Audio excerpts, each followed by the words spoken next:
여러분, 새로운 시대가 열리기 위해서는 그 길을 준비해 준 사람들이 있습니다. 신약 성경에 보면 첫 시대는 예수 그리스도를 통해서 제사장 나라가 완성되고 하나님 나라의 시대가 시작되는 것입니다. 이 하나님 나라 도래를 위해서 준비해 준 사람은 지난주 봤습니다. 세례 요한입니다.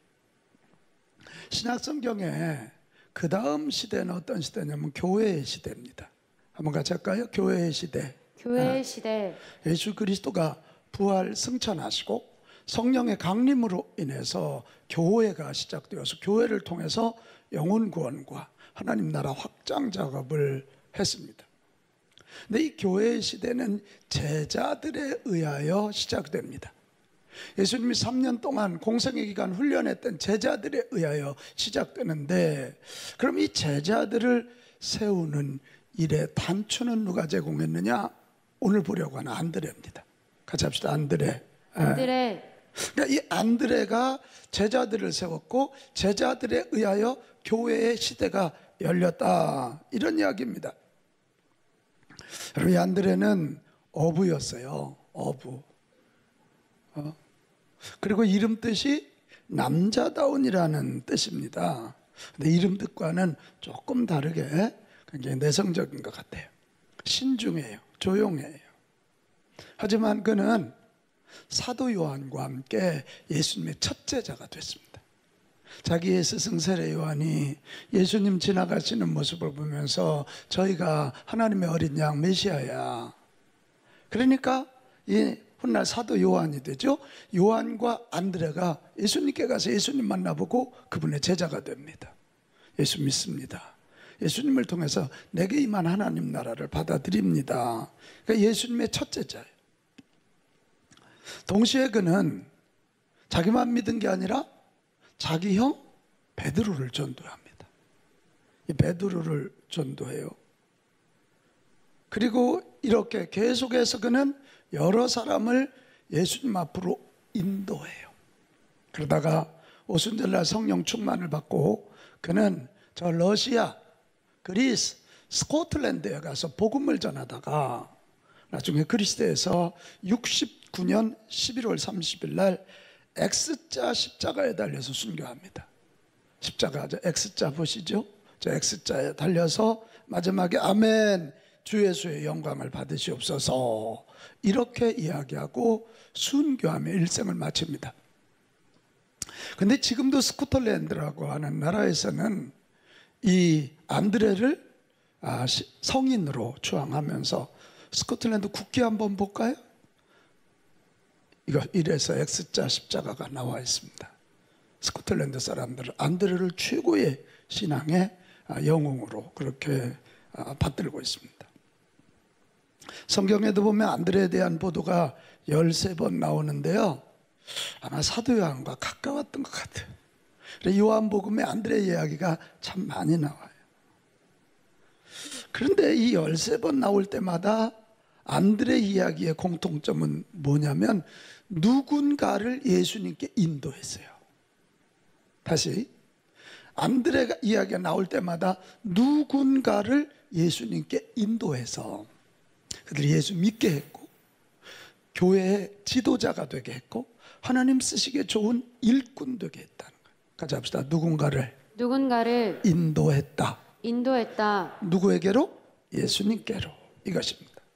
그러니까 안드레는 굉장히 조용하고 내성적인 사람이고 화려하지 않아요. 하지만 누군가를 예수님께 인도하여 예수님 통하여 변화되어 제자도 되고 일꾼도 되게 되고 세계복음화의 주역이 되게 했다는 거예요. 그래서 오늘 안드레를 이렇게 보면 우리에게 용기가 생겨요. 아유, 나는 남들 앞에 가서 힘있게 뭐 말할 용기도 없는데, 나는 누구처럼 성령의 능력도 없는데, 나는 누구처럼 달변가도 아닌데. 근데 안드레는 뭐라고요? 누군가를 누구에게로? 예수님께로 인도만 했어요. 그럼 예수님이 그들을 바꾸어서 이렇게 위대한 인물이 되는, 그래서 하나님 앞에 아름답게 쓰임받는 아름다운 인생, 또 사람들에게 존경받는, 지금도 스코틀랜드라는 나라에서 국계에다가 안드레를 기억하면서 이렇게 그를 추앙하는 칭찬받는 인생이 된 거예요. 오늘 우리는요, 이 안드레 누군가를 예수님께로 인도하는 사역을 했다 그러는데 누구를 좀 인도했나 보면서 거기에 있는 교훈과 메시지를 좀 찾으려고 합니다. 자, 첫 번째, 오늘 읽은 요한복음 1장 38절 39절에 보면 안드레는 자기의 형 베드로를 예수님께 인도했다는 거예요. 누구를 인도했다고요? 베드로. 베드로가 누구라고? 자기 형 베드로를 누구에게? 예수님께 인도했다, 이것입니다. 지금 자기 스승 세례 요한을 통해서 예수님을 소개받고 사도 요한과 함께 가서 예수님을 만난 이 메시아인 걸 알고 첫 번째 한 일이 뭐냐? 오늘 41절에 보면 뭐라고요? 그가 먼저 같이 합시다. 먼저. 이게 이제 중요한 말이에요.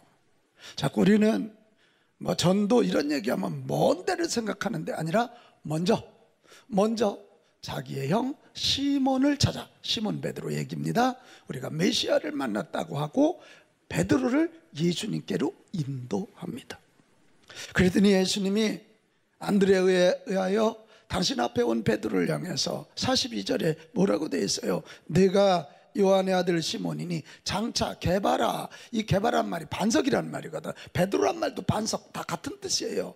네가 앞으로 교회의 반석이 되리라. 교회 시대의 주춧돌이 되리라. 할렐루야. 네. 이렇게 오자마자 그의 사명을 알려주시고 있습니다. 결국 여러분은 어떻게 되죠? 안드레에 의하여 예수님께 인도된 베드로는 교회 시대의 수제자가 됩니다. 예수님의 수제자가 되어서 성령 받고 나니까 한 번 복음 전하면 3,000명이 회개하고 돌아오고 사도 요한과 함께 예루살렘 교회를 지켜냈고 유대와 사마리아 복음을 전하고 결국 저 안디옥까지 복음을 전하는 이 교회 시대를 마련하고 그 교회 시대를 넘어서 이제 다음 주에 볼 세계 선교화의 시대, 세계 선교의 시대를 여는 그런 모집단을 만들어냈습니다. 이 안드레가 베드로를 예수님께 인도한 이 사건을 보면 교회의 가장 기본적인 사명이 뭔가가 드러납니다. 자, 교회의 기본적인 사명은 영혼 구원입니다. 시작. 교회의 기본적인 사명은 영혼 구원입니다. 동의하십니까? 네. 교회는 영혼 구원을 최고의 가치로 여기는 공동체입니다. 구제 아닙니다. 장학 사업도 아닙니다. 구제를 하고 장학 사업을 하는 이유는 그것을 통해서 그들에게 예수 복음 전해서 영원한 생명이 주어지게 하기 위함입니다. 방편이라 그 말입니다. 다시 합시다. 교회의 가장 기본적인 사명은 영혼 구원입니다. 시작. 교회의 가장 기본적인 사명은 영혼 구원입니다. 할렐루야. 아멘. 영혼 구원 어떻게 받아요? 예수님께로 와야 돼요. 예수님께로 인도돼야 돼요. 십자가 앞에 나와서 죄 용서함 받아야 돼요. 예수님 통해서 성령이 우리 안에 들어와야 돼요. 그래야 성령의 기름 부음이 부어져서 하나님 나라가 임하고 하나님 나라가 임할 때 우리 안에 영원한 생명이 주어지는 줄로 믿습니다. 아멘. 그러면 천국 가는 거죠. 가까이 있는 사람을 주님 앞에 인도하기 위해서는 야고보서 3장 13절 아주 중요한 말씀을 우리가 의지해야 돼요. 너희 중에 지혜와 총명 있는 자가 누구냐? 그는 선행으로 말미암아 지혜의 온유함으로 그 행함을 무할지니라 보일지니라. 이게 보이는 거예요. 가까이 있는 사람은 말로 전도하기 전에 몸으로 보여야 돼요. 말하지 말라는 거 아니에요. 몸으로 보여야 돼요. 하나님의 자녀다움을 보여야 돼요. 거룩함을 보여야 된다고요. 천국을 살고 있다는 걸 보여야 되는 거예요. 다들 코로나 팬데믹 가운데 두려워서 떨고 있을 때 정말 이 팬데믹 가운데도 평안하게 사는 모습을 보여야 돼. 그래서 또 왜 그렇게 사니? 자, 베드로전서 3장 15절로 가면 너희 마음에 그리스도를 주로 삼아 거룩하게 하고, 이게 보이는 거예요. 너희 속에 있는 소망에 관한 이유를 뭐하는 자에게? 묻는 자들. 물어. 아니 다 우리는 떠는데 어떻게 너희들은 그렇게 안 떠냐? 다른 교회는 겁난다고 예배 안 드리는데 어떻게 이렇게 비 가운 교회는 코로나 중에도 부흥하냐? 이렇게 물어요. 묻는 거에 대해서 여기 뭐라고 되어 있어요? 온유와 두려움으로 대답할 준비를 하라. 같이 합시다. 온유함으로. 온유함으로 두려움으로. 여러분, 하나님 자녀다운 천국을 누리는 삶을 가까운 가족에게 보여줍시다. 그리고 마지막 이거예요. 온유와 두려움으로 그들과 관계하라는 거예요. 행동 거제 하나하나, 말 한마디 하나하나 우리가 그들을 대할 때요 온유함으로 하라는 거예요. 여러분, 온유란 말은, 이 프라우스라고 하는 말은 길들여진 야생 말하는 거거든. 야생마니까 얼마나 힘이 많겠어, 현규야, 그죠? 그런데 조련사회에 잘 훈련되면 그의 힘을 똑바로 쓰니까 뭐를 해도 1등하는 거죠. 온유함은 부드러움이에요. 되게 여러분, 가까운 사람하고 싸울 때 무슨 김정일이가 핵폭탄 실험했다고 싸운 부부 손 들어봐요. 없어요. 말 한마디 때문에 싸워요. 어떻게 말투가 그렇게 퉁명스럽냐고, 어째 그러냐, 작은 것 때문이거든. 다시 합시다. 온유함으로. 가까이 있는 사람은 온유함으로 침 한번 꿀꺽 삼키고 하고 싶은 말도 조금 참고 온유함으로. 그리고 두려움으로. 여러분, 이 두렵다는 말은 뭐예요? 하나님이 보고 계시는 거예요. 내가 내 남편에게, 내 아내에게 하는 것을 하나님이 보고 계시는, 그리고 내 말 한마디 때문에 지옥 갈 수 있다는 거예요. 그런 두려움이에요. 두려움. 다시 합시다. 온유함으로 두려움으로 그렇게 내 가까운 이웃들과 관계를 맺고 삶을 펼쳐가고, 그리고 결정적으로 때가 될 때 예수님께로 그들을 인도하고 교회로 인도하면 그들이 구원받고 하나님의 자녀되고 교회의 일꾼이 될 줄로 믿습니다. 두 번째, 안드레는 한 어린아이를 예수님께 인도했습니다. 요한복음 6장 5절에 13절, 오병이어 기적 이야기입니다. 예수님이 디베레아 갈릴리 바다 건너편으로 갔더니 많은 사람들이 모였어요. 말씀을 전해서요 정말 많은 사람들이 모이고 시간이 지났어요. 그런데 이제 이 시간이 지나니까 배가 고프잖아요. 예수님이 빌립에게 말합니다. 빌립아, 너희가 먹을 것을 줘라. 그랬더니 빌립이 깜짝 놀라가지고, 아니 예수님, 정신 좀 차리세요. 이 많은 사람 먹이려면 적어도 200데나리온, 200데나리온은 남자 한 분이 하루 품삯이 한 데나리온이거든. 그 200이 얼마나 큰 돈이에요. 그 200데나리온이 있어도 어디 가서 빵을 만들어 옵니까? 된다는 거예요? 안 된다는 거예요? 안 된다는 거예요. 근데 이때 아무 소리도 안 해. 그리고는 조용히 한 아이의 손을 끌고 나오는 사람이 있으니, 누구였더라? 안드레야. 그의 손에는 도시락 하나가 들려있는데 보리떡 5개, 물고기 2마리. 여러분, 여기서 물고기 하니까 무슨 참치니 연어니 생각하면 안 돼. 고등어를 생각해도 안 돼. 갈치를 생각해도 안 돼.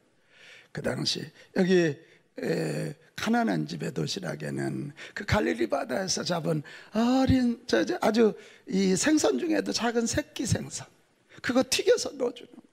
얼마나 보잘것없는. 그걸 들고 오니까 예수님이 안드레의 그 믿음을 보시고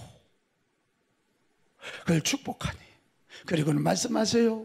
사람들을 모이라 그래라. 그래서요 그 오병이어 보잘것없는 도시락 하나 가지고 남자만 5,000명, 그러니까 여자와 아이는 그 당시에 숫자에 세지 않을 때니까 적어도 2만 명 이상이 먹고, 이거 아멘 합시다. 12광주리가 남았더라. 아, 네. 이게 오늘 그 사건이고.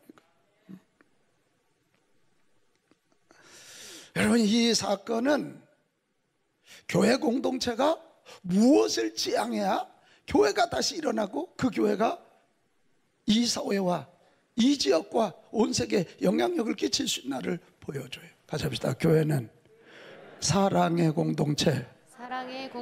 무슨 공동체? 사랑의 공동체. 교회는 사람 숫자에도 포함되어 있지 않는 아이. 교회는 누가 봐도 우스워 보이는 보잘것없는 음식 같은 작은 헌신, 그것을 귀하게 여기는 공동체인 줄로 믿습니다. 여러분, 교회 공동체가 믿는 것이 하나 있습니다. 주님은 작은 것에서 큰 가능성을 보시는 분이라는 거예요. 한번 여러분 생각해 보세요. 우리 차동순 성도님, 이때 그 도시락을 가졌던 그 어린아이의 인생은 어떻게 됐을까? 얼마나 충격을 받았겠어요. 내가 가지고 있던 작은 도시락 가지고 2만 명 이상을 먹이고도 12광주를 남는 그 예수님, 어려서 그 예수님을 인격적으로 직접적으로 체험하고 그이는 초대교회에 굉장한 중요한 인물이 되었을 거고 평생 예수님의 제자로 선한 영향을 끼치는 능력의 사람이 되었을 것입니다. 그는 믿음을 가지고 도전했을 것입니다.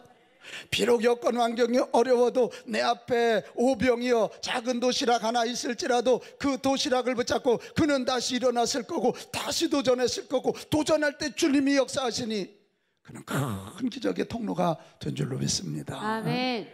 그래서 어느 분이 재미있는 표현을 했어요. 안드레가 어린아이를 예수님께 데리고 간 것이 교회 학교의 시작이다 이렇게 말했어요. 맞지요? 이게 교회 학교의 시작. 여러분, 보잘것없는 한 사람 위에 하나님의 능력이 임하면 인물이 되는 것입니다. 보잘것없는 도시락 작은 헌신 위에 하나님의 능력이 임하면 기적의 재료가 되는 것입니다. 나는 이 사실을 믿습니다. 그것입니다. 그러니까 여러분, 우리 이 믿음을 가지고 보잘것없어 보이는 한 사람, 작은 헌신, 작은 실천을 귀하게 여깁시다. 내 주변에 있는 작아 보이는 사람, 가난해 보이는 사람, 별거 아닌 것 같은 사람을 예수님께로 인도합시다. 저는 지금도 이걸 기억합니다. 세 번째, 안드레는 몇 명의 헬라인을 예수님께로 인도했습니다. 요한복음 12장에 나오는 이야기예요. 예수님이 십자가 달리시기 전에 6월절에 저 헬라 지역, 그리스 로마 지역이죠, 거기 있는 몇 사람이 왔어요. 예루살렘에 왔어요. 예수님의 제자 중에 빌립이라는 사람이 헬라식 이름이거든. 그러니까 빌립에게 와가지고 우리 예수님 좀 만나게 해달라고, 예수님에 대한 소문이 대단한데 예수님 좀 만나게 해달라고. 또 이 빌립이는 또요, 머리로 재는 거예요. 그러니까 이게 머리 좋은 사람이 꼭 큰일 할 것 같아도 안 그래. 빌립이가 아이고 저 예수님이 이방인을 만나실까? 그러나 이 얘기를 듣고 슬그머니 그 헬라 사람 몇을 데리고 예수님께로 간 사람이 있으니 누구였더라? 안드레였다는 거죠. 여러분 박사님이시네. 다 아시네. 이제 안드레입니다.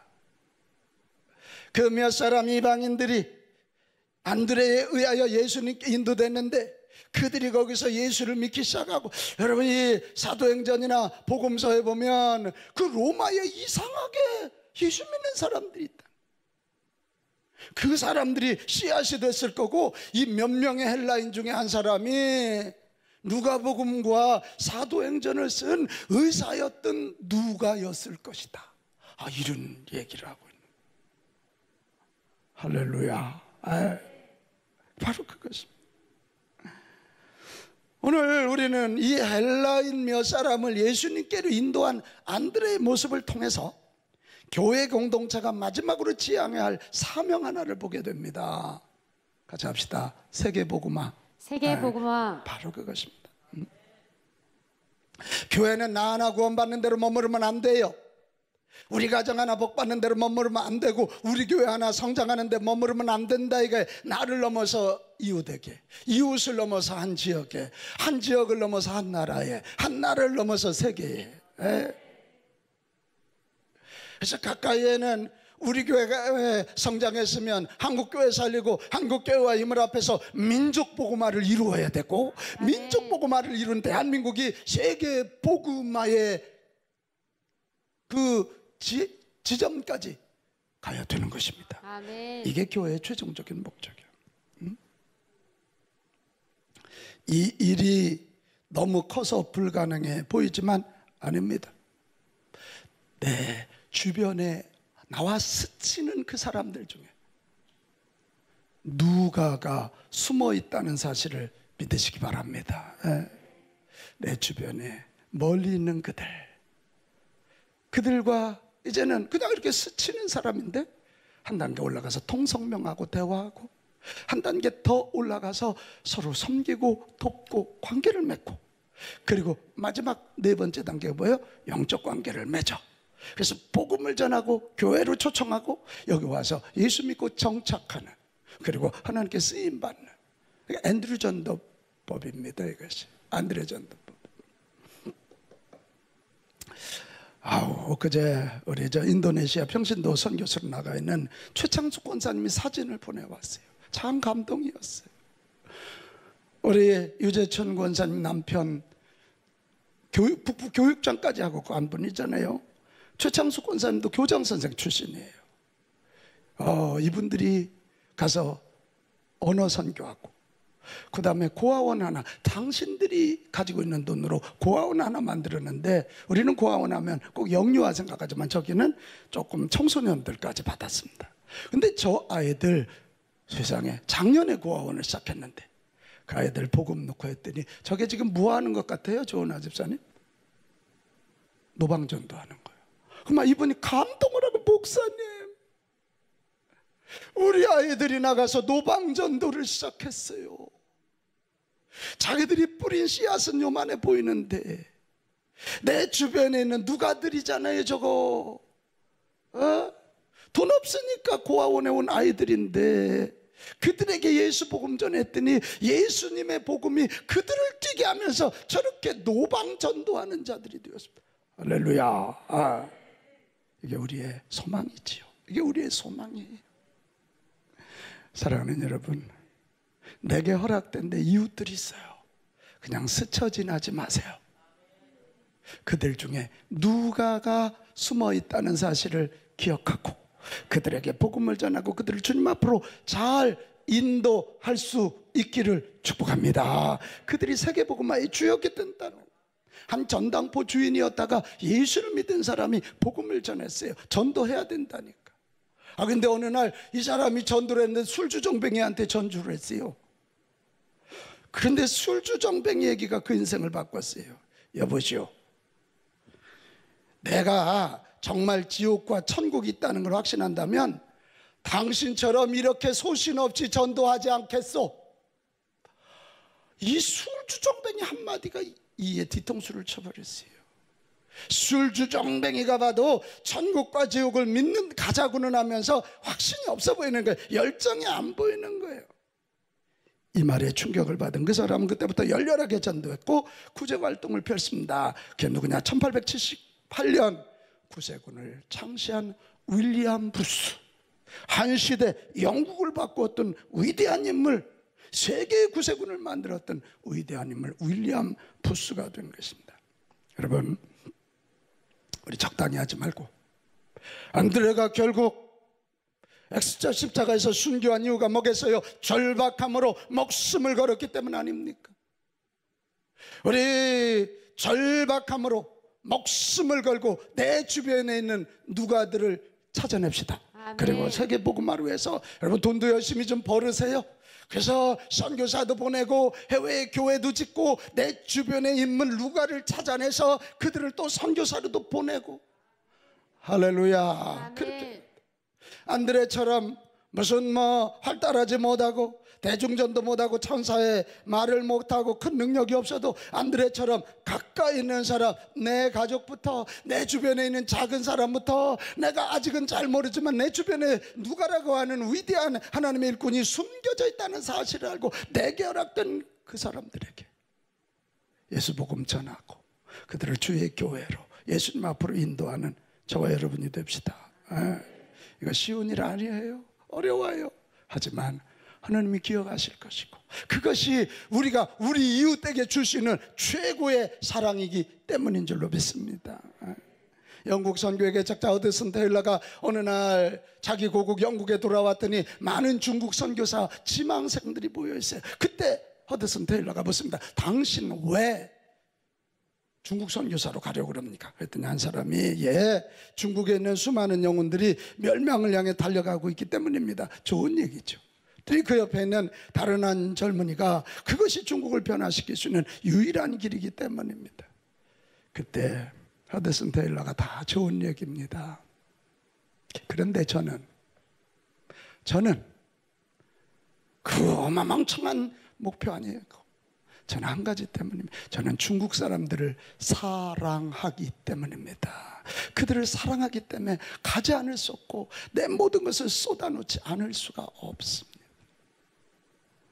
여러분, 우리가 안드레가 되어서 사랑함으로 내 가족들, 그리고 내 옆에 있는 작은 자들, 그리고 내 주변에 있는 누가들 찾아내서 전도하는 저와 여러분 됩시다. 그래야 그들이 살아나면서 교회가 회복되고, 교회가 회복되어야 지역과 민족과 세계 복음화를 이루게 될 줄로 믿습니다. 꼭 그렇게 하실 수 있기를 주님의 이름으로 축원합니다.